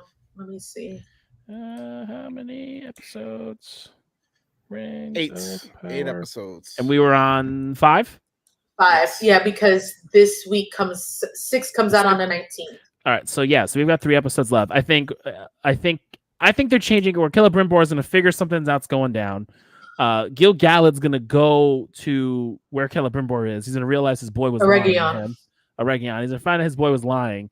And then Galadriel's going to... Then the Galadriel and then... I mean, I'm not trying to spoil it or anything. I'm sorry, because you guys aren't as caught up. Right. And Galadriel's going to end up with the orcs, with what's his name? But I do think it ends with... Adar? Yeah. But I do think it ends with Sauron going to Numenor and presenting the rings to Catman. Yeah. Okay. That's probably likely because technically Sauron manipulates Catman into... Look at me calling him Catman now. That's what it is now. Lock it in. To attempt to go against Valinor completely. And Valinor was like, oh, word? Y'all gonna fuck with us? Okay. And wipes them out. Yeah, that's literally what they do because the island came from the fucking ocean. When does it happen? Hold on, question, because I don't remember this. When does, in what age, because maybe Shai would know this, what age does Numenor come and fuck up Sauron in Eregion when he tries to take them out? Because I believe he goes to Eregion to go after Celebrimbor for making the 3 elven rings without his permission. And when they do that, Numenor comes to save Eregion and says, and then they fuck up all his people. You see, that's the problem with the timeline. So much happens in a long period of time versus with this condensed window that they're giving us. It's all second age because Numenor is gone. Numenor is gone in third age. Yeah, it's gone. I know. The fall of Numenor happens in the second age before that war with Sauron. Okay. I would like you guys to run back this whole. All right. Numenor was gifted from the elves to man, like this whole island. It was a gift to them for their help in the war against Morgoth. The first, yes. Okay, that's at the end of the first age. Locked in. We got this. Okay.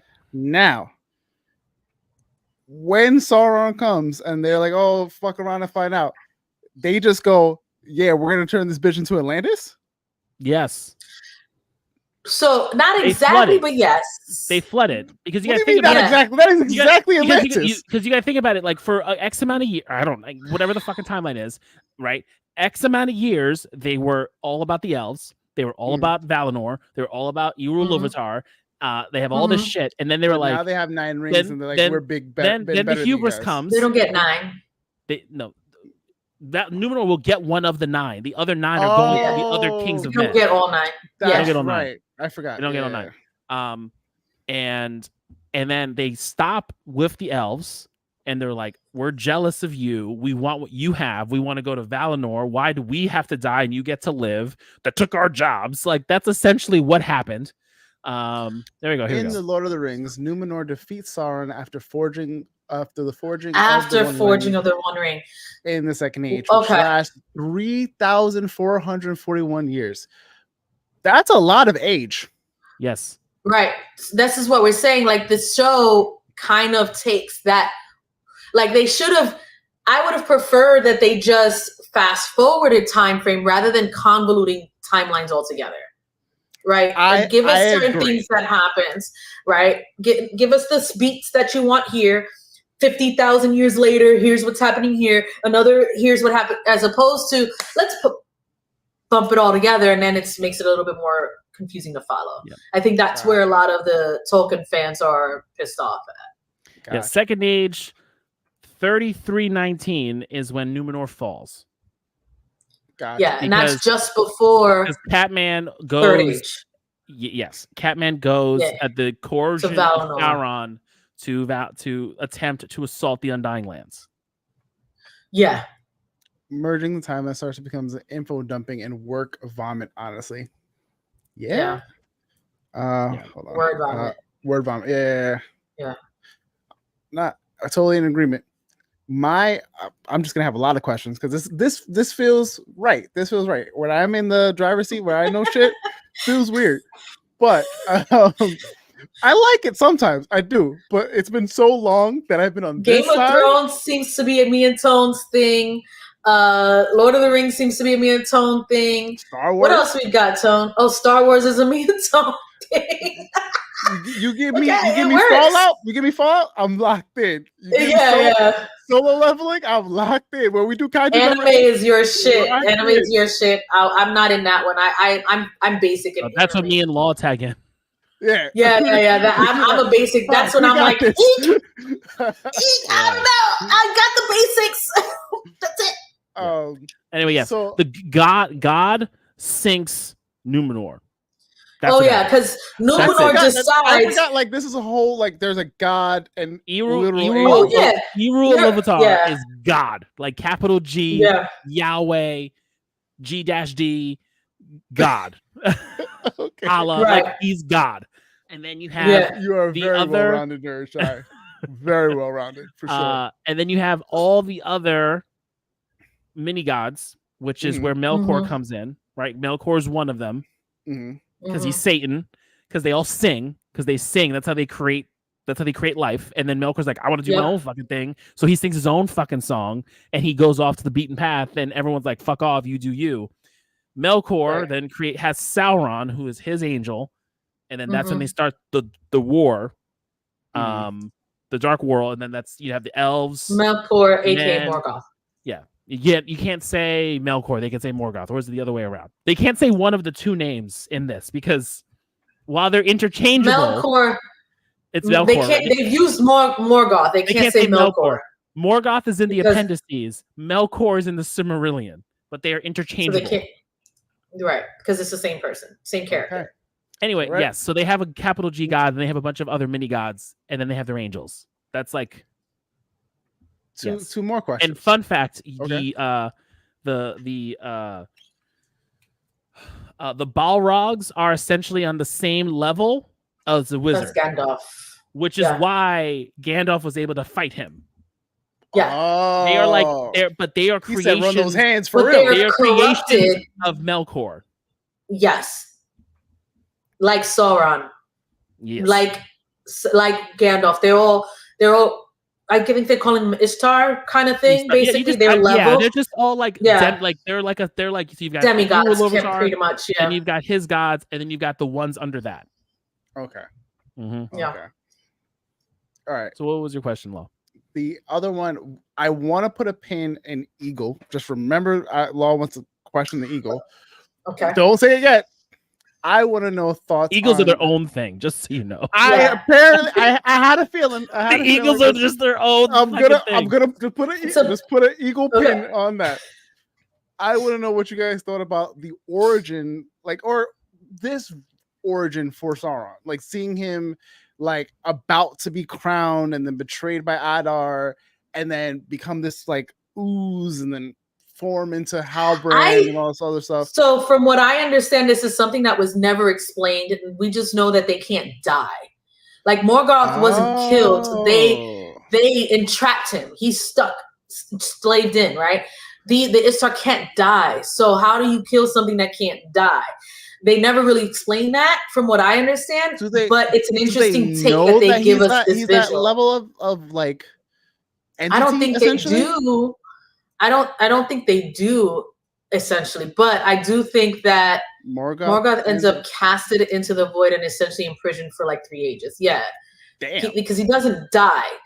And Sauron is also one that doesn't die. He is always going to exist in some level. He just loses his bodily form in the third age. Okay. And so, just has to Wait, no, I thought Sauron is killed. No, I thought Sauron's killed. No, he's not dead. He can't die. No. I swore he died because they destroyed the ring. He didn't die in the end of the Second Age. No, right. That's what I'm saying. But he imbued his power into the ring, so he doesn't die until they destroy the ring. That's what's yeah. Okay. In the Third Age, right? Yeah. But it was interesting to see. He does die. You're saying when they destroyed the ring, because that was where his power was imbued. His Horcrux. Got it. Yes. Thank you. Yeah. All right. It all comes back to Horcruxes. Right. It all goes back. Right. Everything's a fucking Horcrux. We're cooking here. We're cooking. During the War of Wrath, Valinor defeated Morgoth and basically chained and sent to the Void. Which is where Sauron comes in and tries to take over in his place, and the orcs is like, "Fuck out of here! We ain't listening to you." And that's why they were like, "Who the fuck is you? Who's man is this?" Yeah, like get out of here! You're not one of us, right? You exactly. Alexa, play not like us. Exactly. It was interesting to see that the tar thing, his reincarnation tar, that was an interesting visual that was never really explained. I think that was more of a creative liberty kind of thing. I found it interesting way for us to see his rebirth. Yeah.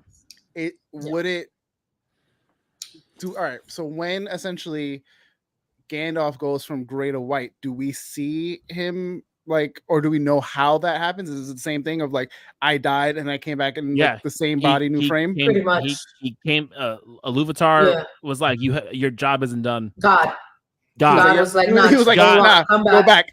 Yes, he was like I said, he was like, your job isn't done. I'm promoting you. Saruman's fired. Yeah, pretty much.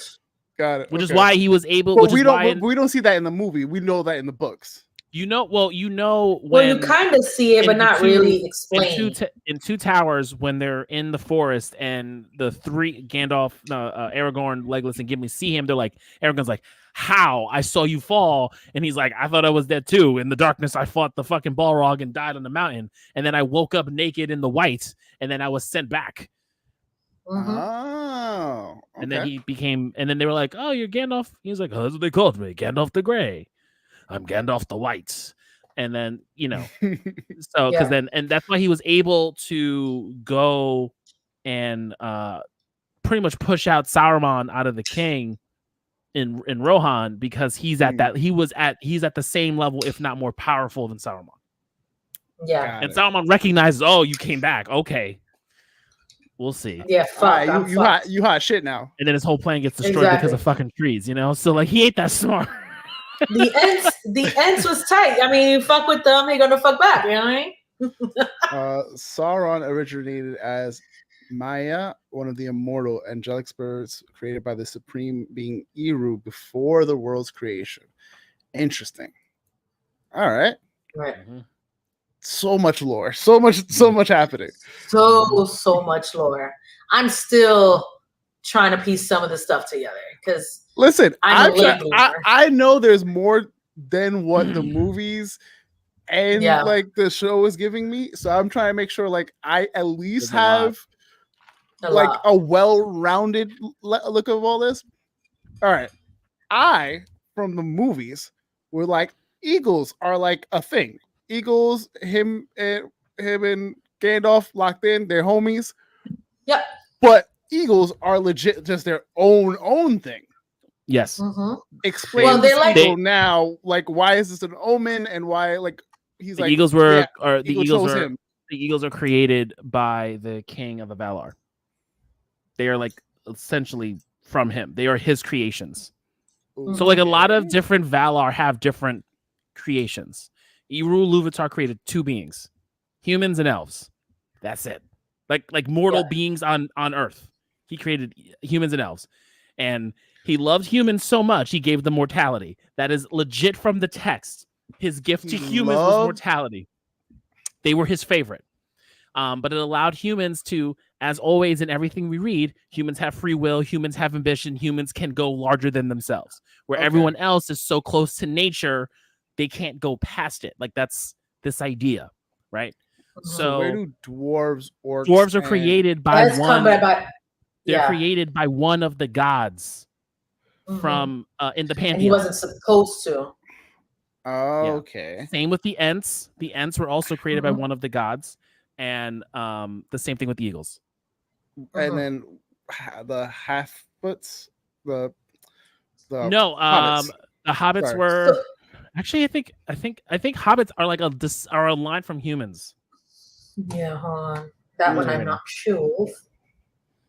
Who created hobbits? Shy says, my parents have the books where Pippin and Merry basically drank some kind of water that actually made them bigger than hobbits, strong as fuck, and actually got rid of the orcs that took over the Shire.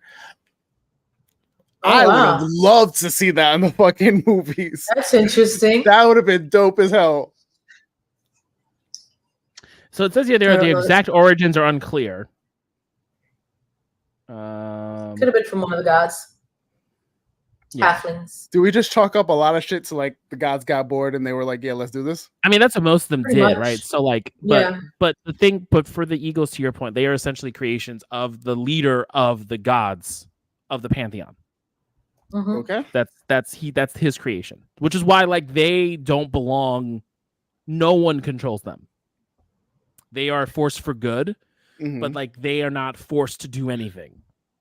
Right. So that's why they gave aid to Gandalf, when we saw it in the movie. They gave aid to Gandalf, and they gave aid. Then they got Frodo and Sam from Mount Doom, right? Because like they were, yes. They do what they want to do. And what we've seen, from what I understood in the show, the eagle presented itself when the coronation of her father, in like kind of blessing his step up. And they came here to see her step up, but Farazan manipulated it to make people think it was for him when that wasn't what they were there. Scene. I'm not gonna lie. That scene was so dumb. Everyone was like, I was like, are you serious? Like, you made a whole thing. Like, y'all just gonna assume it's for cat ears over there? Like, it's for her. Right. Right. Yeah, they're there for her coronation. And then this bitch with the freaking ball snitching on everybody. I'm like, bro, she pissed me off. I hate her. I absolutely hate her. She is one of those, it's on site, and she just catching boots to the face. I know. Especially if you watch like this latest episode, like a lot of shit's been going on. And it's like, wait, what? So we spoke about where the strange darkness falls over Khazad-dûm, Sauron and Galadriel seek new allies, and the stranger and the Harfoots encounter a growing threat. That's when they meet the Dark Wizard. So Khazad-dûm, let's talk about the dwarf city. Waiting for this goddamn Balrog to show up. Fine, I want to see this shit already because that's the same. Just so you know, Law, that's the same Balrog that fights Gandalf. Gandalf is the same. Yeah, the exact same one. Yeah, right now. Yes, it's the same and this one. city, this dude who's just they're mad as fuck. Like, no, this dwarf city is Gimli's ancestor city. Yes, and that Balrog is called Durin's Bane. That's the name of that Balrog. Yeah, because they go to Moria. That's this place. Oh, when they found what's the sword that he gets? No. He found you mean the Sting? Yeah, did he find Sting in the Dwarven City? No, he finds Sting with the goblins in the Hobbit. No, Moria is where they go in Lord of the Rings because they decide to go to the mountains and Sauron is throwing all this shit at them. And then they decide to go to the mines and Gandalf's like, oh fuck. He's like, but he didn't want to say anything because he knows, but he's like, I'm not trying to tell us where to go here. But we shouldn't go there. Yeah. Like they're all like, no, we need to go to the mines. Like, all right. You know, like any good D&D party, the DM's like, okay, sure, if you want to go there, we can do this. It's gonna be a real high DC for stealth. Yeah, and so I also sorry, go ahead. No, that's it. But I'm just like giving you the connected the dots to Lord of the Rings to this, and so like that's the same Balrog, that's the same place. God. Yeah. Durin and Durin the third. He's Durin the third or the fourth. Durin is basically Gimli's great grandfather or some shit like that. God. And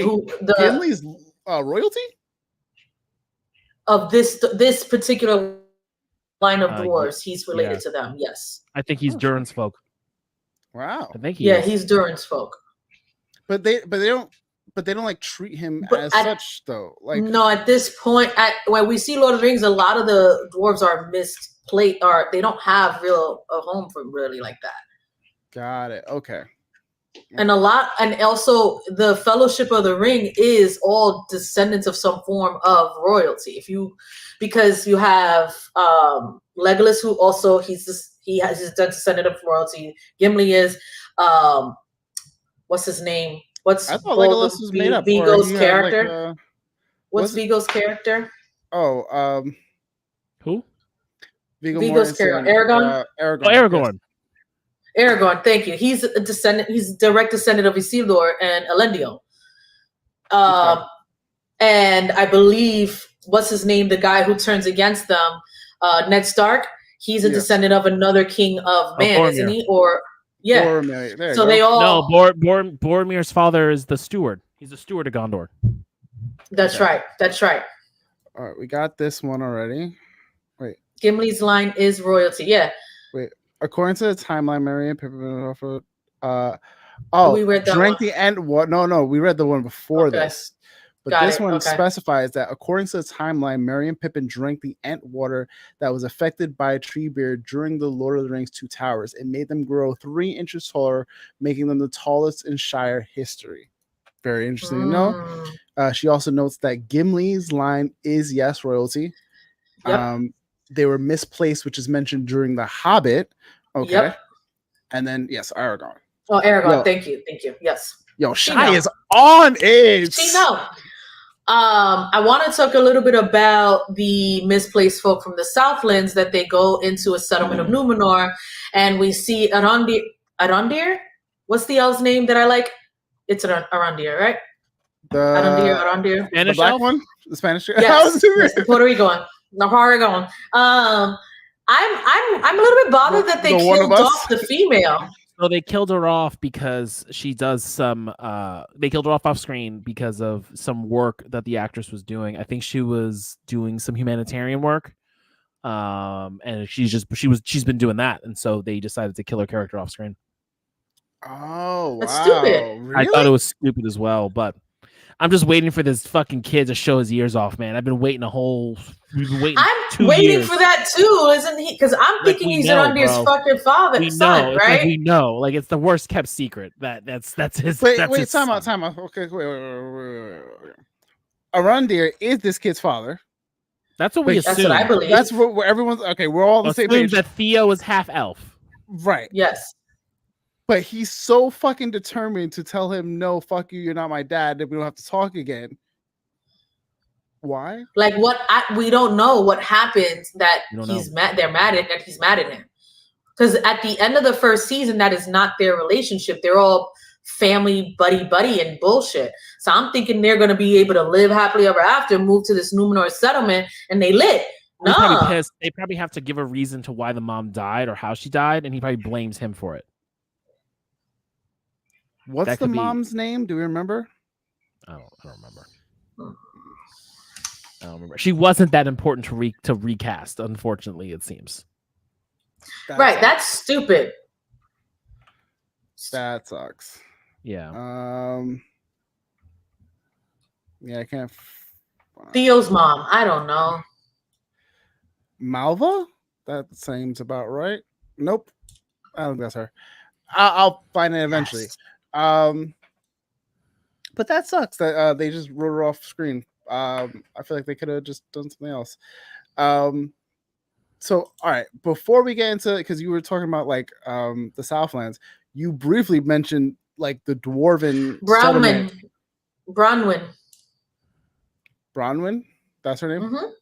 Mm-hmm. Yeah. Thank you.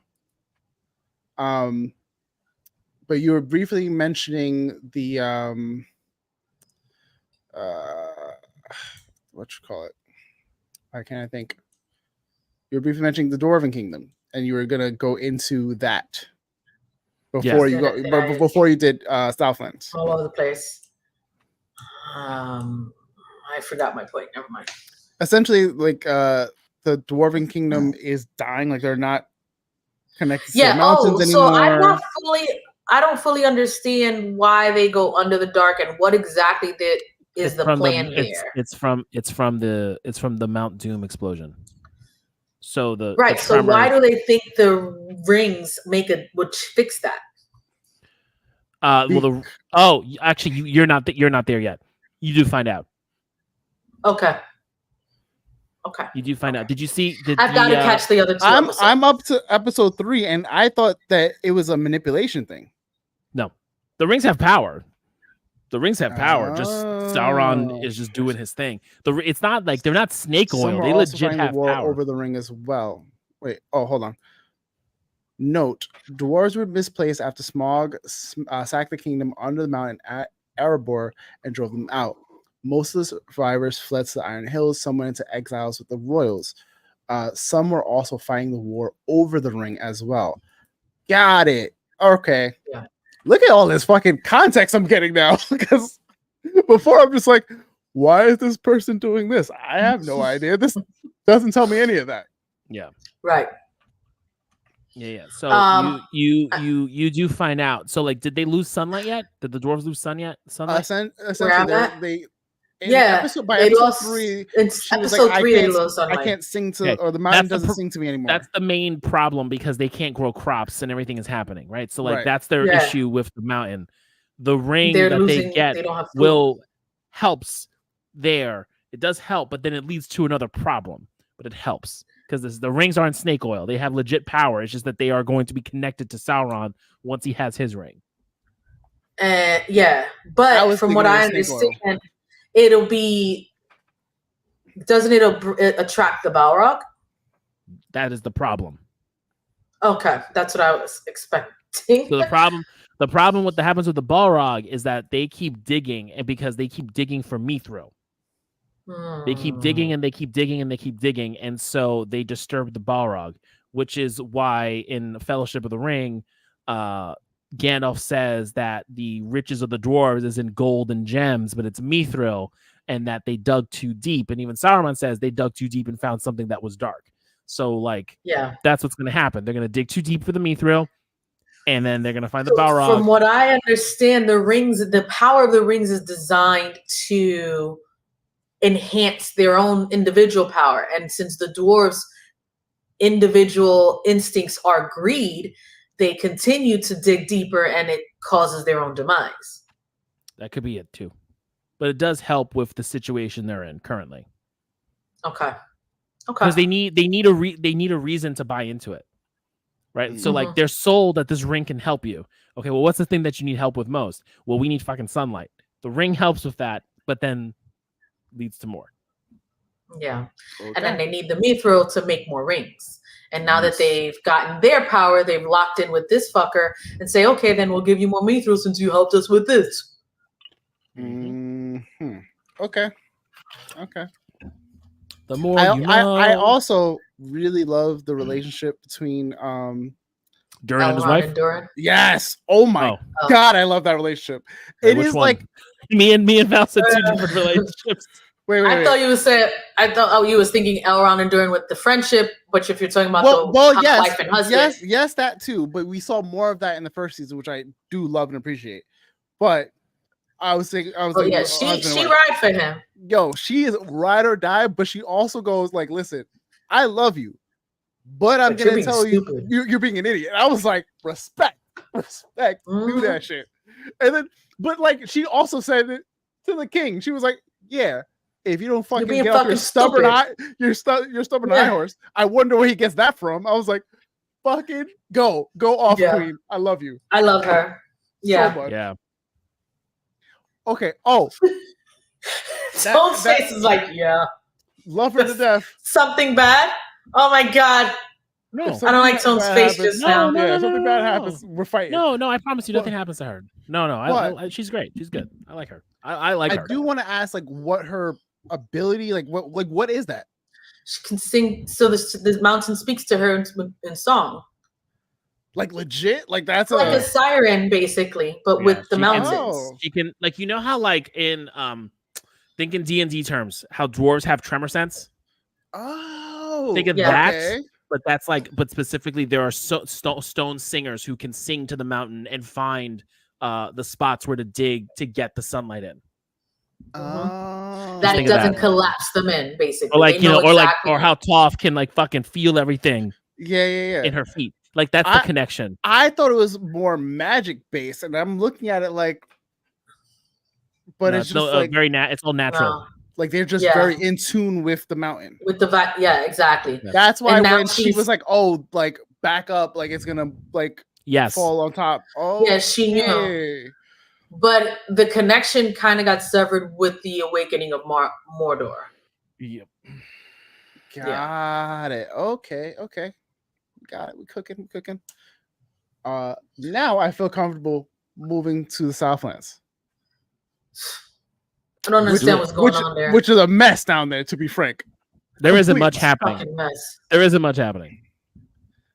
I mean, the Ents, no? Wasn't that who took Theo? Was it the Ents? It was the Ents. Yeah, okay. It is the Ents. Yeah. But from where you guys are at, from if you think about episodes 1, 2, and 3, it's that they're in this place. How they ended it, I was like, what could it be? Ents make more sense than what I came up with, because I thought it was the giant.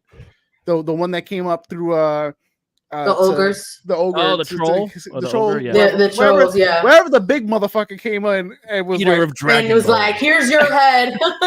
like, here's how this. dare you bring this motherfucker in my spot?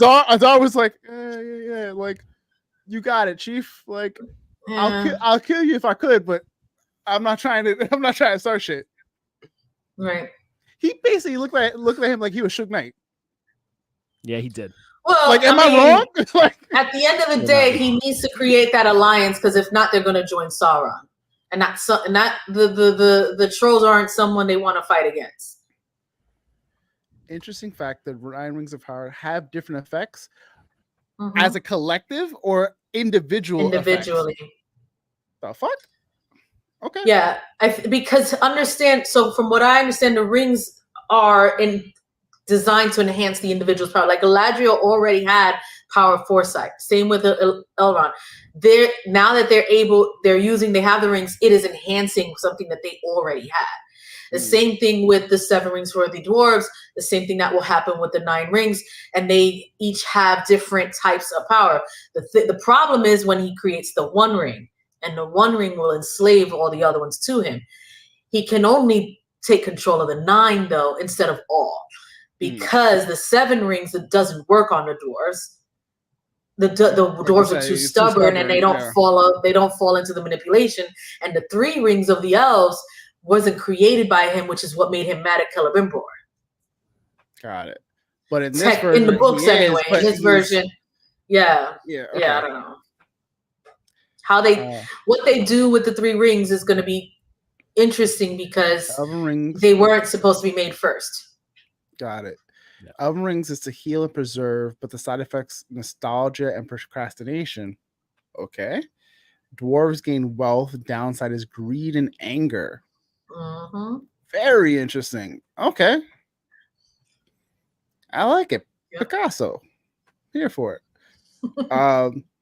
We're almost at the hour. I didn't realize how much time we were going through. Oh yeah. Yeah, I just saw it now too. Time flies when you're having fun. It does. It does. Is there anything more that you guys want to talk about from the show, lore, books, whatever the case is? Like, so far, like I like it. I'm not like crazy, like, oh my god, but like I'm here for it. Like, we'll see what happens. No, it's good. I think you just need to catch up. It's good so far. Last fucking question. Remember the white elf, whatever the person was that came after fucking the stranger? Remember in the last? They're wraiths or something to that effect. I think you'll see them. Okay. And the guy who's like, if you take the affinity away from me, like I can fucking kill him. Like, and he's like, why? Like, are they all just which human? guy? What? The guy with the mask who was tracking them, and he was like, "I'll kill them because," or he was like, "I'm." No, he says fix his face. He wanted him to fix his face, and I'll get him to come. And if he doesn't come, I'll kill his friends. Kind of right. thing. Yeah. Oh yeah, they're all working for the Dark Wizard. Yeah. They all work for Saruman. That's it. But they're all are they all human? Or are they just I think No. the ones in the mask are human. The ones with the moths are something else. Okay. Yeah. I think they're called wraiths, but I could be wrong. Yeah. Interesting. Final thoughts in the last 3 episodes, or just the season in general so far? I'm enjoying it. I don't know if I want to wait 2 years to see season 3, or if we're going to get no season choice. 3. But Why wouldn't I know we get a season there was 3? some speculation. If they don't get the viewership, they may cancel it. I think it's one of those things. I think it's one of those things where to cut it after season 2, they should have cut it in season 1 if that was the case. But they're almost too invested now. Like they spent so much money for them to just be like, yeah, we're just gonna. Amazon doesn't have any loyalties for real. Yeah, they'll cut you. They cut shit. It's just that they spent so much money on this already. Right. Like I'm this hoping that they give us another season. This is their most expensive show. Yeah.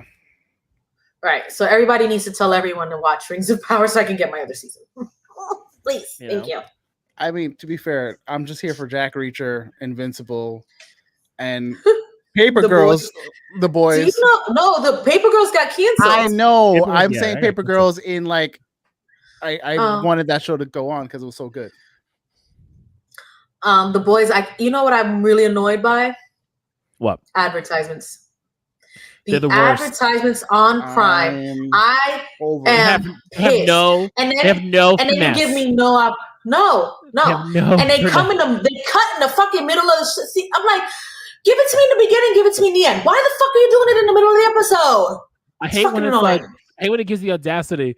This show is brought to you, get commercial free by T-Mobile. Bitch, I pay $125 a year for this. Yeah.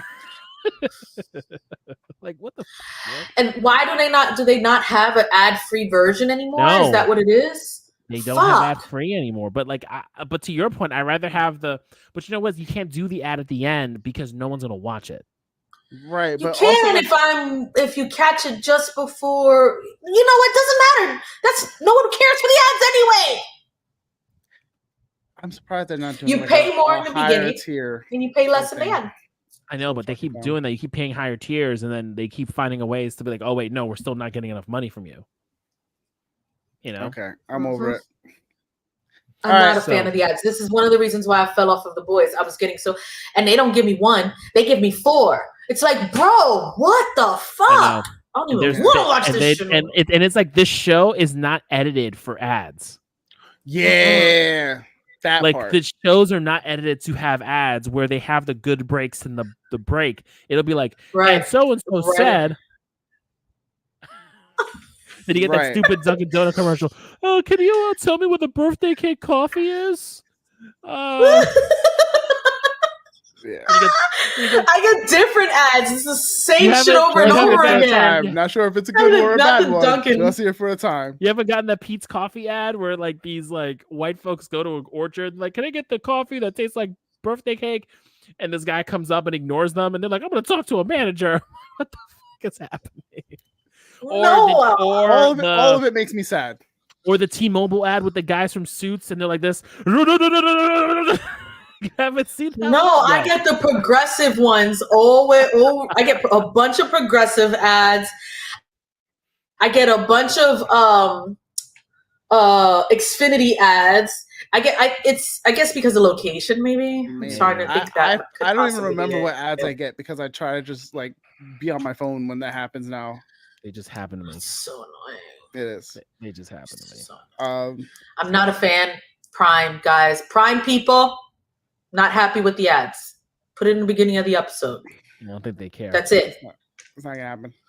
Fuckers. But thank you guys so much for watching. Thank you guys for being here. Sorry, Sebastian wasn't gonna be here today, but he'll be back when he's back. He's got because he will not be here next week either. Going on vacation, no? He's on well, I mean, he goes on vacation on Tuesday because I got to drive him up. Oof, that's gonna be early morning. Getting up at 4 a.m. to get his ass. Oof. That's so great. I know. So then I'm literally going up to drive right back because they're going to Newark. Got it. Okay. But yeah, like so. We will see you, the three of us, at least next week. Love you guys. Appreciate you guys. Would not be here without you guys. Yeah, let's sign off. It's your boy Law. Your boy Tom from across the hall. And last but not least, Vmac. You guys have a great night. Have a great night, guys. Later, everybody. Peace.